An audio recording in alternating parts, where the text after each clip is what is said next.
So we initiated a program called PREVENT, Preventing Violent Explosive Neurotrauma, and the goal of which was to understand the basic fundamental mechanisms of traumatic brain injury as they pertain to the theater of war, which is primarily explosive blast injury.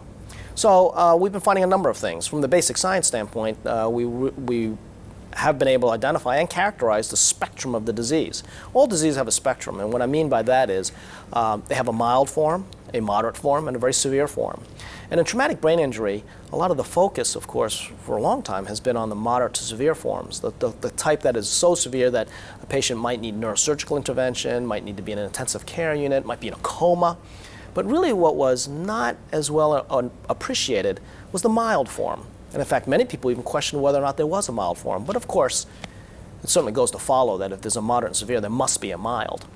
So we were able to, in this program, actually identify what constitutes a mild traumatic brain injury from a biochemical and a mechanistic level. And we find that mild traumatic brain injury, at least in the context of explosive blast, is a recoverable condition, which I think that we would all accept is even true for sports-related mild traumatic brain injury. And what we found for explosive blast, anyway, is that in fact it was driven largely by inflammation. So what is that? So imagine striking your hand with a hammer by accident. And you strike it not very hard, but hard enough that it hurts. So you shake your hand a little bit, and maybe it gets a little red, a little swollen. But the bones are intact, the muscle's intact, and the skin's intact. So what really happened? What happened is that the tissue got perturbed, and the body reacted to it. A process called inflammation. It's a way of limiting the amount of injury.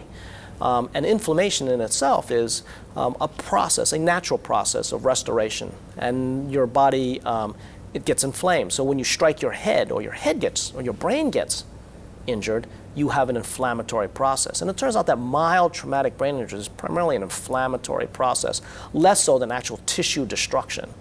However, once you get up to the moderate and severes, you actually start getting tissue destruction. And that's why those conditions are far more serious. So it was very important to be able to define the spectrum of the disease. And that, I think, was one of the big things that had happened.